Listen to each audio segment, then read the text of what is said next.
Le point sur l'actualité, merci d'être avec nous pour vous informer. À la une de l'actualité, ce sont les concertations nationales. On connaît enfin la date du rendez-vous. Ce sera le mercredi 4 septembre prochain.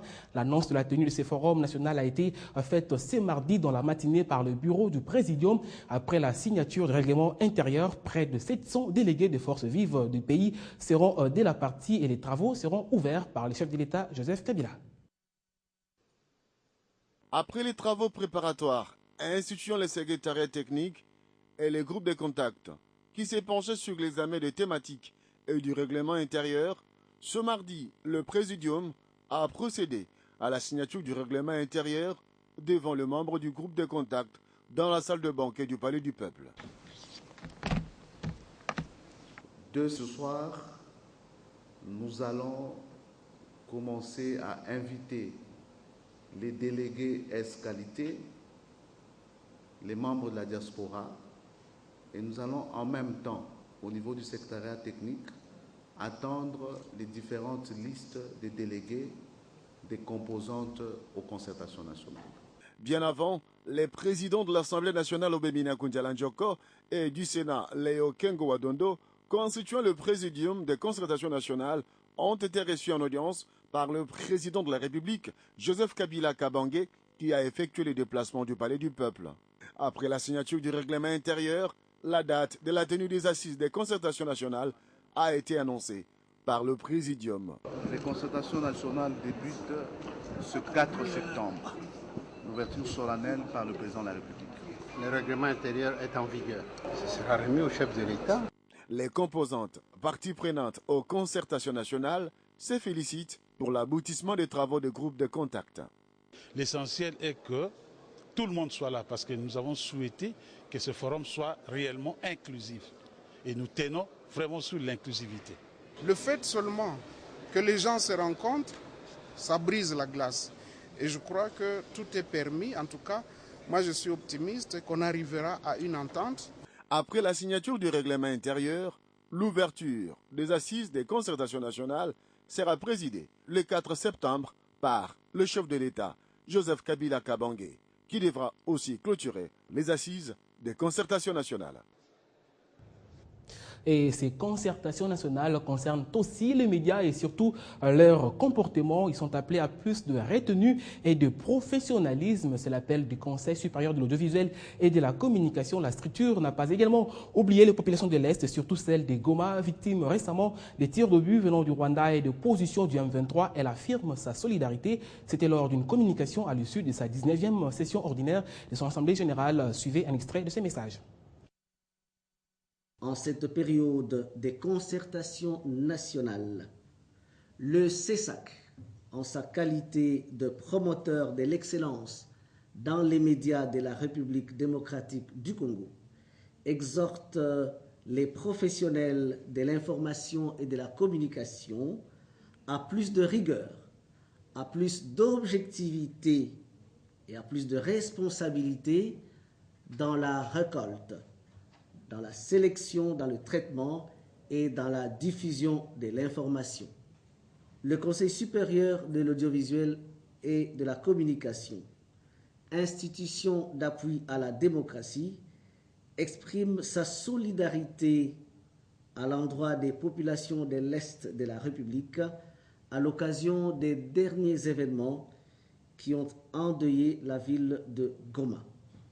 Le Conseil signale que, contrairement à ce qui a été rapporté, aucun professionnel des médias ne compte parmi les blessés et autres victimes de ces événements.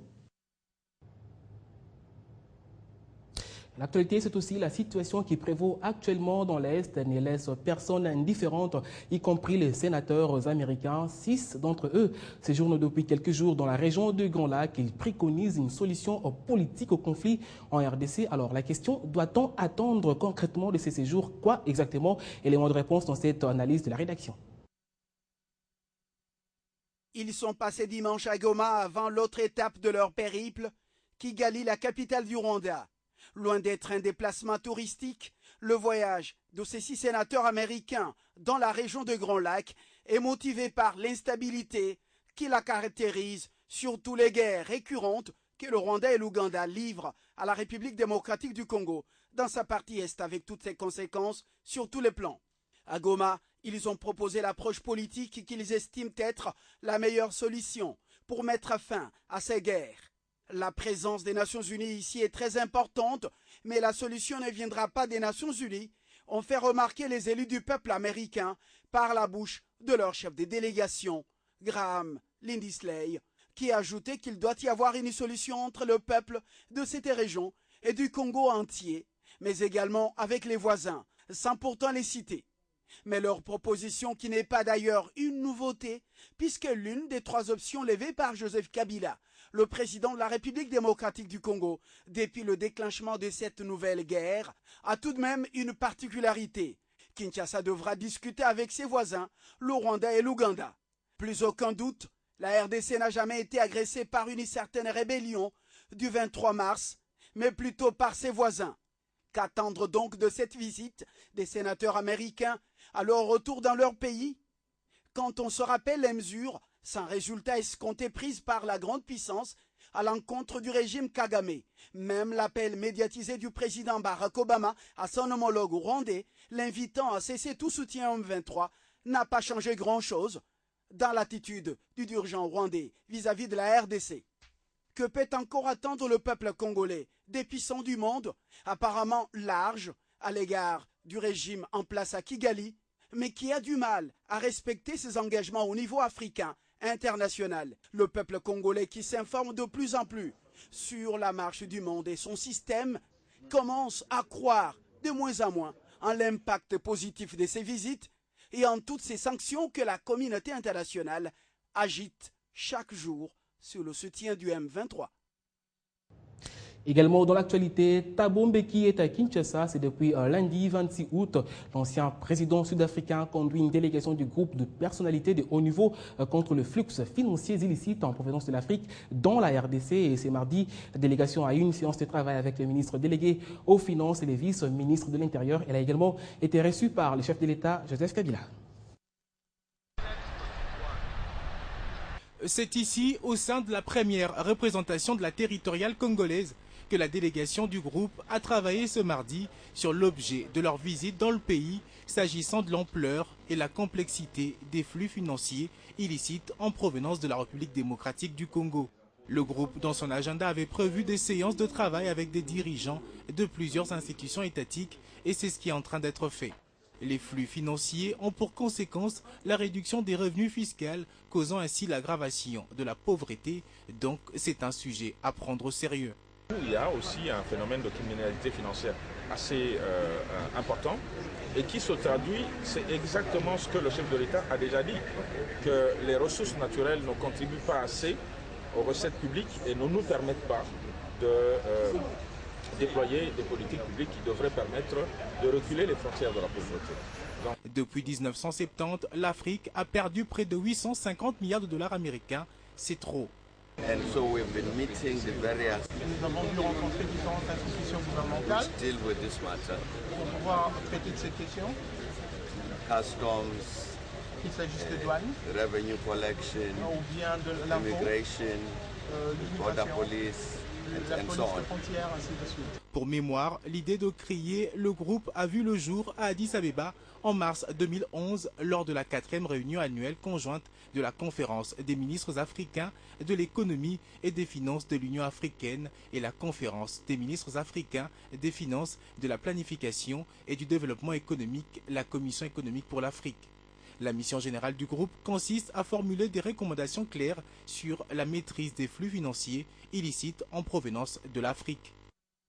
On évoque à présent le secteur de l'emploi en RDC. Le bureau central de coordination veut donner la chance de travailler au sein du ministère de la RDC à près de 500 jeunes diplômés d'université. Il a lancé une campagne de recrutement depuis lundi à Kinshasa jusqu'au 28 août. Les candidats seront soumis à plusieurs épreuves dont le test psychotechnique qui s'est déroulé le premier jour. Fabrice Matanda, Gloria Mbouya. Il a visiblement du mal à ouvrir ses cartons. Scotché à plusieurs tours, ils contiennent les items de l'épreuve psychotechnique que vont devoir passer ces jeunes gens qui aspirent à faire carrière au sein des ministères de la RDC. Organisé par le Bureau central de coordination, BCECO, il vise, ce test qui est à sa 3e phase, le recrutement de 500 diplômés des universités congolaises. 5081 prétendants au total, 600 frottés simultanément à Kinshasa, Matadi, Goma, Kisangani, Bukavu et Kindu. Les batteries de tests sont bien gardées et même pendant les corrections, nous allons veiller pour que les corrections se fassent d'une manière anonyme et que ceux qui méritent soient sélectionnés. Nous allons remettre les rapports acquis des droits, donc au gouvernement.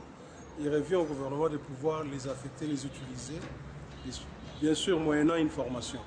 De ces 5 villes, Kinshasa s'est taillé la part du lion avec 4240 aspirants fonctionnaires qui ont eu pour ce premier jour à passer leurs tests psychotechniques et d'anglais dans les locaux de l'université protestante au Congo. Les 4 tests qu'on a passés étaient abordables. Je n'aimerais pas dire trop difficiles ou trop faciles, mais abordables. Les temps qu'on nous a donnés étaient vraiment limités. On nous a donné tout un tas de questions. Parfois on donne 15 minutes, parfois 3 minutes pour 10 questions. C'était vraiment difficile. C'était question de rapidité, il fallait être rapide. Mais malgré ça, nous sommes quand même en sortie, ça s'est bien passé.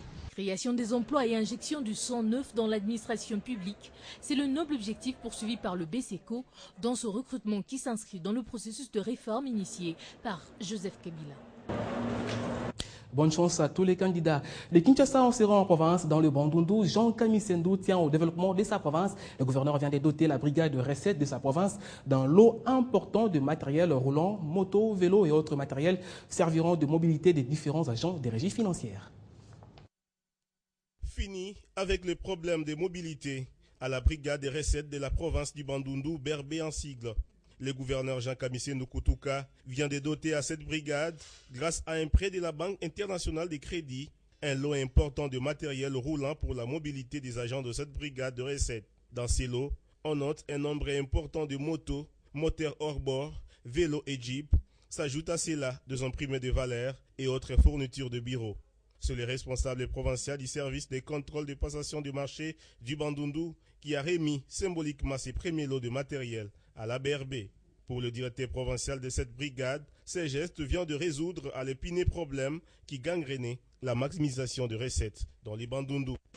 Créer quelque chose, c'est bien, mais il faut quelque part donner des moyens. Parce que quand vous donnez naissance à un enfant, il faut lui donner des moyens. Vous imaginez, quand vous devez prendre les proportions, la province de Bandundu, il est dans quelle proportion et comment doit-elle être gérée si elle n'a pas les moyens nécessaires pour la mobilité en ce qui concerne l'encadrement des recettes. L'acquisition de ce matériel a redoré l'image de la BRB autour des spéculations dans les Bandundu, accusant les responsables de cette régie financière d'avoir détourné l'argent destiné à l'achat de ce matériel. On parle sport à présent, d'abord volleyball. Dans ce journal, la Coupe du Congo a démarré lundi au stadium 2 Martyrs de Kinshasa. C'est la 10e édition de la série. Bonne entame de force terrestre chez les messieurs et V-Club chez les dames qui ont battu BCC et Desampé, tous deux de Kinshasa. Les résumés de match. Nos joueurs ont perdu le moral. Même le coach de l'équipe adverse, Desampé, a reconnu la force des joueuses de l'ASV Club qui, selon lui, ont respecté les consignes de leur entraîneur. C'est ce qui justifie cette large victoire de l'ASV Club, tenante du titre, face à son éternel rival Daring Club Motema Pembe, 3-7-0, soit 25-10, 25-12 et 25-16. On a demandé à nos filles de beaucoup bouger. Comme les filles ont respecté les consignes, c'était la faiblesse du début. Mais côté immaculé, la faiblesse des joueuses est justifiée par le problème rencontré sur l'aire des jeux avant même cette rencontre. Le match est devenu à sens unique, c'est à cause des organisateurs. Hier, ils nous ont donné l'espoir que les joueuses qui s'étaient transférées à l'étranger, après leur saison, ils deviennent automatiquement dans leur équipe, ils peuvent prendre des parts.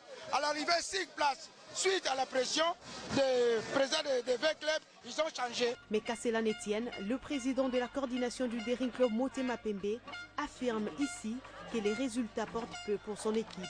Pour nous, le fait qu'elles aient participé, c'est déjà une grande première, étant donné que nous avons pris les choses 2 jours après la remise et reprise. Et le résultat, pour moi, importe peu. L'essentiel pour moi, c'est